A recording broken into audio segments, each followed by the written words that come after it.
दिया और इसी धरती से महात्मा बुद्ध ने जो संदेश दिया, उस संदेश को आज गांव-गांव, शहर-शहर, हर जगह पर, गली मोहल्ले में आज बात हो रही है। और यहाँ तक कि इस बात को देखिए कि जो लोग बाबा साहब की विचारधारा के खिलाफ थे, उनको भी मजबूरन इनकी बात करनी पड़ रही है।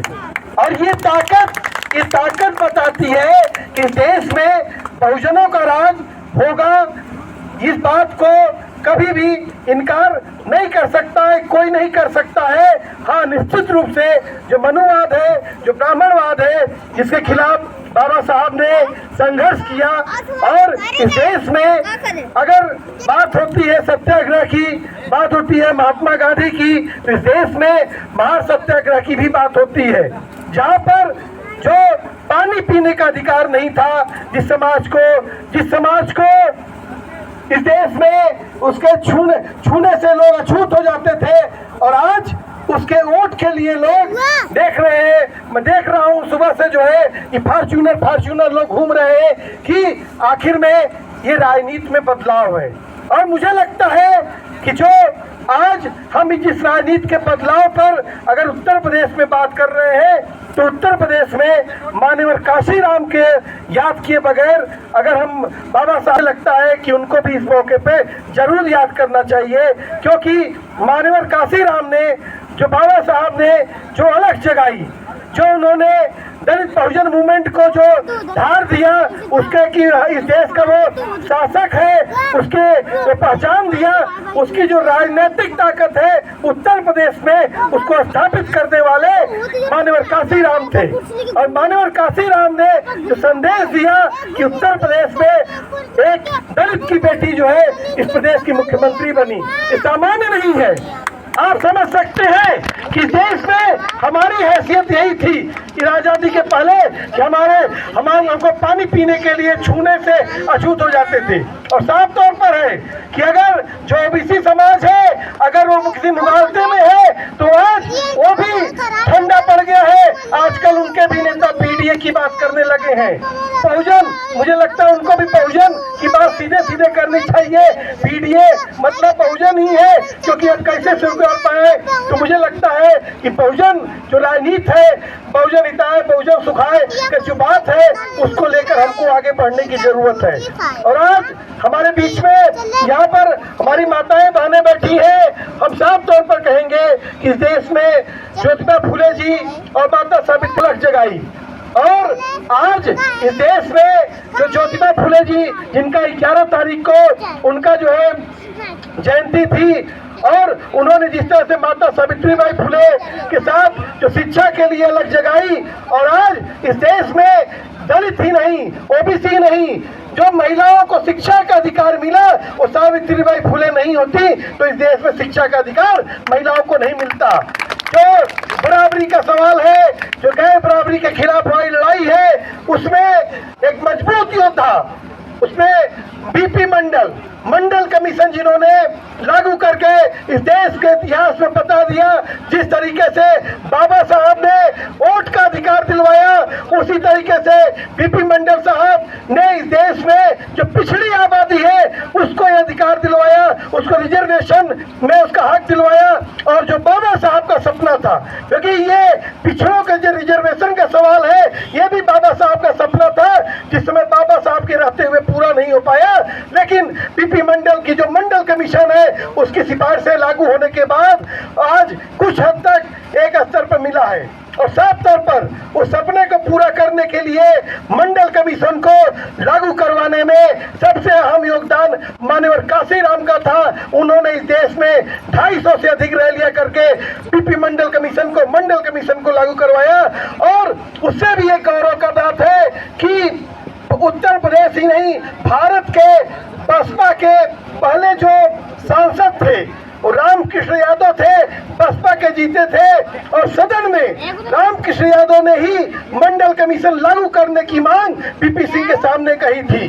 तो मतलब मेरा कहने का मतलब ये है कि जो ये लड़ाई है, जो सदियों की लड़ाई थी, उसको जो माने और काफी यहाँ पर राजनीतिक सत्ता में तब्दील किया, उसका जो विचार था, उसको बाबा साहब ने जो दिया था, पूरे देश को संदेश दिया, उसके साथ आज ये देश आगे बढ़ रहा है।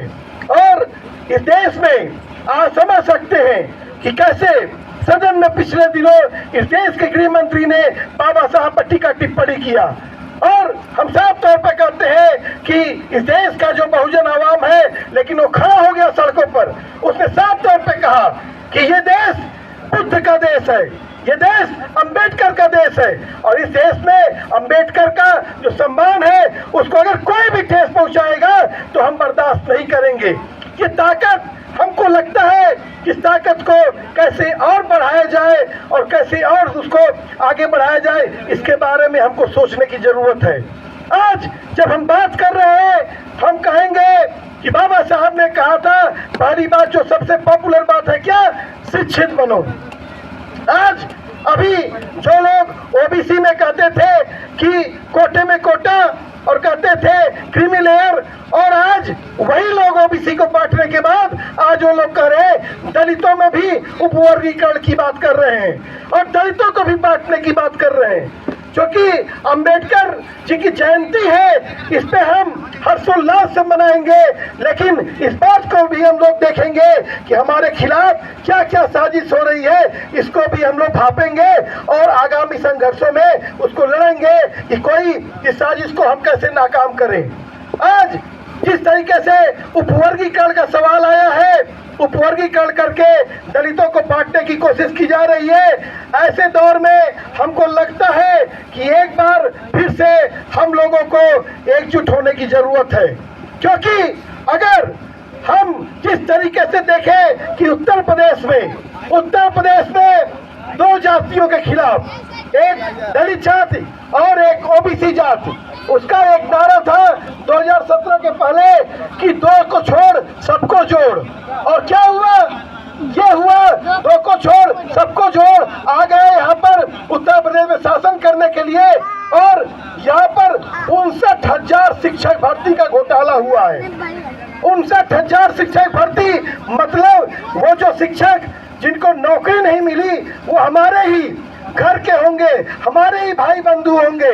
आज उत्तर प्रदेश में लगातार जो SC/ST की स्कॉलरशिप है उस पर हमला किया जा रहा है, ओबीसी का स्कॉलरशिप है उस पर हमला किया जा रहा है, और जो बाबा साहब ने जो आरक्षण का प्रावधान इस देश में दिया कि जिस वंचित समाज को सदियों से उसको पीछे किया गया था कि आरक्षण को दे करके उसको आगे करने की कोशिश की गई, और मंडल कमीशन लागू होने के बाद 27% अभी रिजर्वेशन मिल पाया था, लेकिन आज उस आरक्षण को खत्म करने की कोशिश की जा रही है। और हम इस बात पे बात करेंगे कि जो आरक्षण को खत्म करने की कोशिश की जा रही है, वो पूरा का सवाल आज जिस तरीके से आप देखिए, जो सरकारी सेक्टर है, हमारे युवा साथी यहाँ पर बैठे हैं, चाहे वो किसी भी समाज के हों, हम इस बात पे कहते हैं कि आज का देखिए रेल इतना बड़ा सेक्टर था, उसमें इतना बड़ा रोजगार था, रेल भेल हवाई अड्डा सब बेच बाच के खत्म हो गया है और सब निजी हाथों में जा रहा है। यहाँ तक जो हमारी सेना थी, सेना हमारी उसकी जो संप्रभुता थी, वो उसको भी निजी हाथों में भेज रहे हैं। और जो हमारा जवान था, जो हम कहते थे कि जय जवान जय किसान, वो जवान भी अग्निवीर में बदल गया है, 4 साल की नौकरी में बदल गया है। मतलब कि हमको एक तो लड़ाई लड़नी इस बात की है कि अगर बाबा साहब को श्रद्धांजलि यही होगी कि उनका जो समाज है उसको शिक्षित हो, संगठित हो, संघर्ष करे। तो पहली बात कि अगर इस देश में निजीकरण होगा तो उसको रोजगार नहीं मिल पाएगा, क्योंकि जो निजी संस्थाएं हैं उसमें जिस तरीके से कल की डेट में जो मनुवादी सिस्टम था, जिसके तहत आपको नौकरियों से वंचित किया जाता था, वही हालत आपकी इसमें भी होगी। दूसरी तरफ मैं इस बात को कहना चाहूंगा कि जो इस देश में शिक्षा का सवाल है, आज जो कहा जा रहा है कि दलितों में एक जाति है, वो सब जातियों का हिस्सा खा जा रही है, ओबीसी में एक जाति है, सब जातियों का हिस्सा खा जा रही है। तो आखिर में हम पूछना चाहते हैं, आखिर में कैसे खा रहा है, कोई क्यों खा रहा है? सवाल इस बात का है।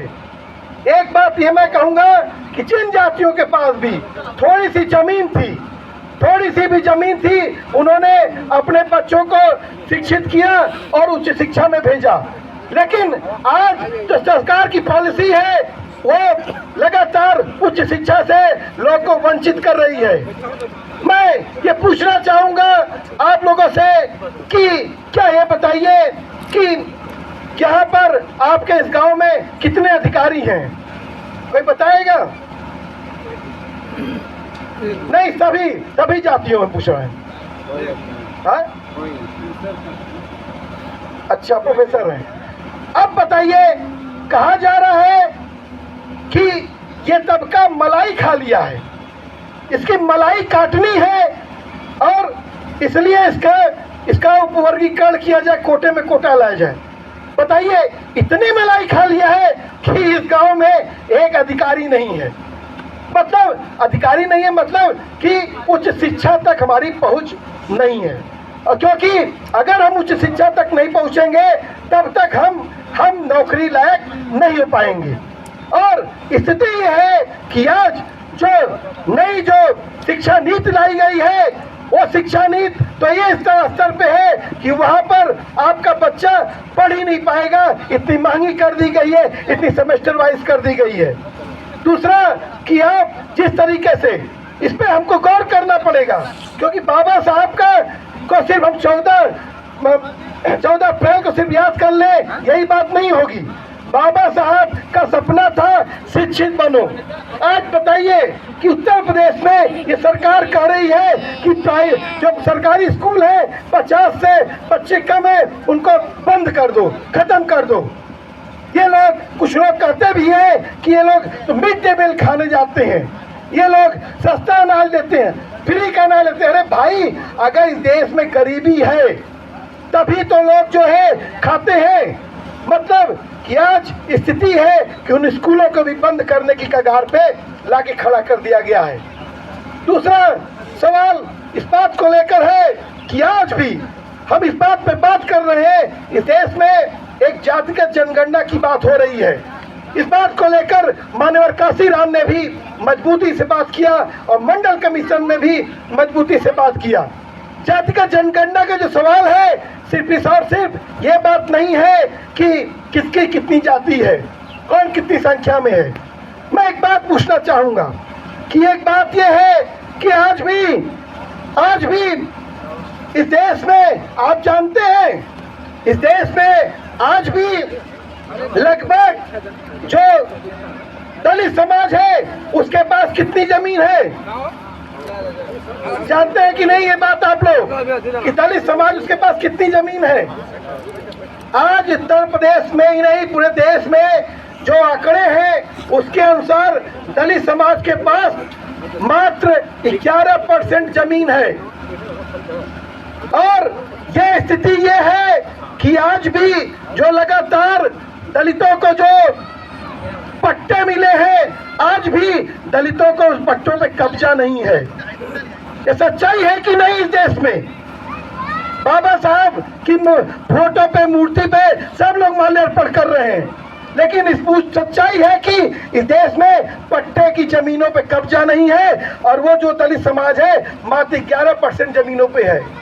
और अभी सरकार ने जो तमाम भूमि किए हैं, लगभग 70-80 के तकरीबन दशक में पट्टे की जमीनों का आवंटन होना शुरू हुआ है। अब मैं गलत हूं तो मेरे बड़े बुजुर्ग इसको सही कर देंगे। अगर उनको, चाहे पूर्वांचल एक्सप्रेस वे में गया हो, चाहे वो NH में गया हो, पट्टे की जमीनों पे ये कहते हैं हम मुआवजा नहीं देंगे। एक तो बताइए, आप भूमिहीन थे, आपको सरकार ने आपको जो है जमीन दिया, अब वो कह रहे हैं हमको विकास करना है और विकास के नाम पर हम कह रहे हैं कि अब ये जमीन हम आपसे ले लेंगे और चूंकि हम ही ने दी थी इसलिए हम आपका इसको मुआवजा नहीं देंगे। मतलब ऐसा कौन सा विकास है? इस देश का, जिसमें मुझे भूमिहीन करके वो विकास हो रहा है और मैं गरीब हो रहा हूँ। और यहाँ पर कैलाश जी बैठे हैं, आप यहाँ पर देख लीजिए, मुंबई में लोग रहते हैं, हम गए हीरा भाई के साथ, वहाँ पर देखे हैं कि जगह जगह पर लोग पड़े हैं। इस देश में सिर्फ और सिर्फ पिछले 20 साल में जो भूमि अधिग्रहण हुए हैं उसकी वजह से 6.5 करोड़ लोग आज शहरों में जो है झुग्गी झोपड़ियों में पहुंच गए हैं। ये विकास है? सवाल इस बात का है कि ये विकास नहीं है।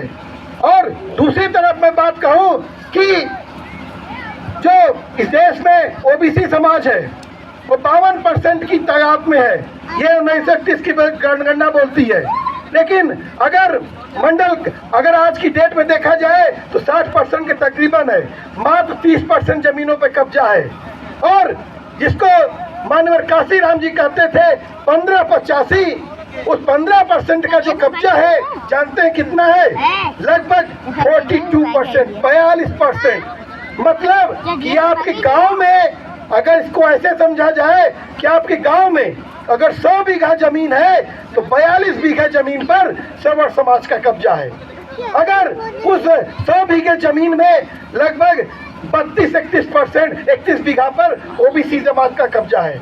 11% जमीन पर वहाँ पर दलितों का कब्जा है। अभी पट्टे वाला तो नहीं है कब्जा हो पाया है। और उसमें इस देश में अभी जो पूरी डिबेट चल रही है, अभी चल रही है ना, राणा सांगा और बाबर के बीच में डिबेट चल रही है देश में, जिसको कहते हैं कि लोग, ये मुसलमान समाज इस देश में बच्चे पैदा कर रहा है, ये कब्जा कर लेगा, उसका पूरी होल सोल मुस्लिम आबादी का इस देश में मात्र माने सवर्ण भी और बैकवर्ड भी, वहाँ दलित नहीं है, और उसकी मात्र 8% जमीनों पे कब्जा है।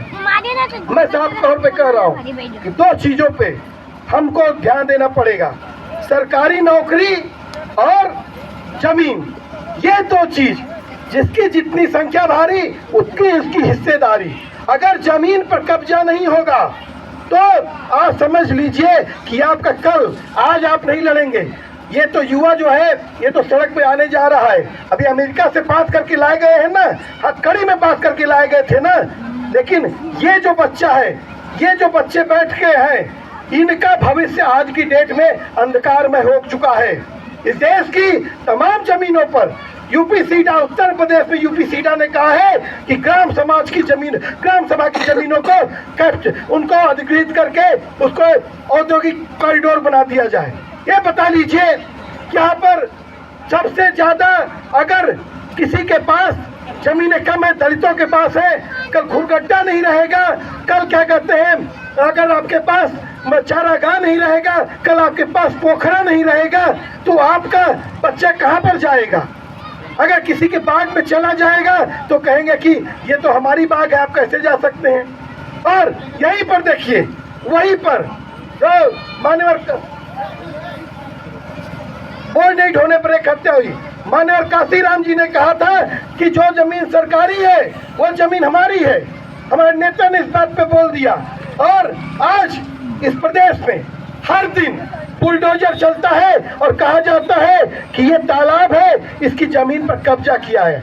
और मैं साफ तौर पे कहूँ, जो बुलडोजर चले हैं, दिखता तो है कि सब मुसलमानों पे चल रहे हैं, लेकिन वो बुलडोजर देखिए तो सबसे ज्यादा दलितों और पिछड़ी जातियों पे चले हैं। वो आज अभी देखिए रानी की सराय पर मुसहर समाज के लोगों के ऊपर बुलडोजर चला गया। सबसे कमजोर समाज है मुसहर, जिसको कहते ही है कि मूस खाता है, चूहा खाता है। मतलब इतनी निर्लज सरकार है, इतना निर्लज सिस्टम है कि बताइए, जो मूस खा करके जीवन जीने वाला आदमी है उससे भी उसकी रिहाई छीन ले रहा है। तो मैं बात कहूंगा कि एक तो ये है कि आपकी जमीनों का सवाल, और वो जमीनों का सवाल बिना जातिगत जनगणना के नहीं हो सकता है। दूसरा कि सरकारी नौकरी का ये जो लोन वाला मामला है ना, सरकार कहती है हम 10 लाख दे देंगे, 5 लाख दे देंगे। अरे भाई, जब हल्दीराम भुजिया जब गुमटी बिचने लगी है तो सत्यम भुजिया बना लेंगे और बैठ करके अपना मोटरसाइकिल से बांटेंगे, तो कौन खाएगा इनकी भुजिया? तो मामला यह है कि सरकारी नौकरी देख लीजिए कि जिसके घर में भी सरकारी नौकरी है, सरकारी नौकरी मतलब 3 पुश्त, मतलब बाप अगर एक आदमी सरकारी नौकरी पा गया तो उसका बेटा भी, और जब बेटे के बच्चे होंगे तो उसका पोता भी उसका पेंशन का लाभ लेता था, लेकिन उस पेंशन को भी बंद कर दिया गया।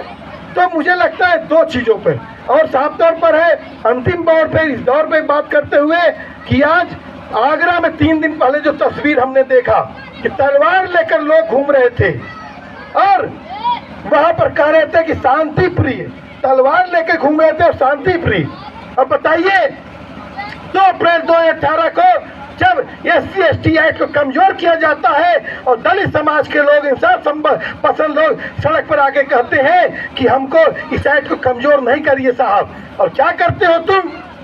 आपने गोली चलाई और 13 नौजवान दलितों नौजवानों के सीनों को छलनी कर दिया। उन 13 नौजवान वो हमारे शहीद हैं, उनको कभी नहीं भूलना चाहिए, क्योंकि वो आज के दौर के अंबेडकर हैं। वो बाबा साहब का जो जिस तरीके से कहते हैं ना, जलियांवाला बाग में चली थी गोलियां, मरने वाले बोल रहे थे इंकलाब की बोलियां, उसी तरीके से वो 13 नौजवान 2 अप्रैल 2018 को जय भीम का नारा लगाते हुए मार दिए गए, शहीद हो गए। ये लोग बताइए कल राणा सांगा को लेकर विरोध कर रहे थे, तलवार को लेकर, अब पूछना चाहते हैं कहाँ गई तुम्हारी गोली, कहाँ गई बंदूक? और जब इसी देश में एक बड़ा समाज, मुस्लिम समाज, जब उसके ऊपर नागरिकता पे हमला हो रहा था, उसकी महिलाएं सड़कों पर निकली और 19-20 दिसंबर 2019 को इसी योगी सरकार ने इसी उत्तर प्रदेश में 23 नौजवानों को शहीद कर दिया। बताइए संविधान को लेकर अगर हम इस देश में बात करें कि बाबा साहब अम्बेडकर के संविधान को लागू कर दो तो एक गुनाह है। राणा सांगा को लेकर तलवार लहरा लो, वो शांति प्रिय है, और हम संविधान को लागू करने की बात कर रहे हैं, गुनाह है। और तीसरी बात जो सबसे बड़ा रहा कि देश में ऐतिहासिक किसान आंदोलन, 13 महीने का किसान आंदोलन, बस इतना सा था कि हम दिल्ली जाएंगे, अपनी बात रखेंगे। नहीं, दिल्ली नहीं आ सकते। अरे ये खेत खलियान के बल पे हम आज बंद कर दें अन्न उपजाना तो तुम भूखे मर जाओगे, और दिल्ली तुम्हारे बाप की बपौती है, और दिल्ली नहीं आने दिए। और सोचिए 750 किसान शहीद हो गए। आपने देखा होगा तस्वीरों में सड़कों पे बोल्डर लगाए गए, पानी फुहारे मारी गई, गोली मारे गए। वो किसान लेकिन लड़े, भगत सिंह के वारिस थे। वो भगत सिंह के वारिस जिसको ऊधम सिंह ने जाकर के जनरल डायर, हमारा इतिहास है, इस देश का इतिहास है। तो मुझे लगता है कि तमाम पहलुओं पे हमने बात किया, और साफ तौर पर है कि बाबा साहब भीमराव अंबेडकर का जो संविधान है, आजकल नीला पट्टा पास करके बहुत लोग घूमेंगे, नीला बहुत बात करेंगे, लेकिन बहुत क्लियर है आज दलित समाज को, पिछड़े समाज को, आदिवासी समाज को, हम कहेंगे सवर्ण समाज को भी, क्योंकि अगर इस देश में बाबा साहब अंबेडकर का जो संविधान है वो सबको राह देता है, सबके लिए है। और अगर माता सावित्रीबाई फुले नहीं होती तो सवर्ण समाज की महिलाएं भी पढ़ी लिखी नहीं होती। तो मुझे लगता है कि सभी लोगों को इस बात पे एकजुट होना चाहिए, क्योंकि यहीं पर मैं कह रहा हूँ, इसी उत्तर प्रदेश में लगातार इनकाउंटर हो रहे थे तो लोग कह रहे थे कि दलित मारा जा रहा है, पिछड़ा मारा जा रहा है, मुसलमान मारा जा रहा है। आज आप देख लीजिए हर समाज के लोगों को किसी पैर पे मार करके गोली मार लेते हैं। 2 लाख रुपए दीजिए, किसी को किसी थाने पे गोली मरवा दीजिए, जान ले लीजिए। तो मुझे लगता है कि संविधान का इस देश में राज हो, इस बात को लेकर हम लोग को खड़ा होना पड़ेगा। यही बाबा साहब को सच्ची श्रद्धांजलि होगी। इंकलाब जिंदाबाद। एक बार हम लोग नारा लगाते हैं, जय जय जय जय जय भीम, जय भीम, जय भीम, जय जय जय जय जय भीम, जय भीम, जय बाबा साहब अमर रहे, अमर है, अमर है, बाबा साहब अमर रहे, अमर है, अमर है। इंकलाब जिंदाबाद, जिंदाबाद, जिंदाबाद।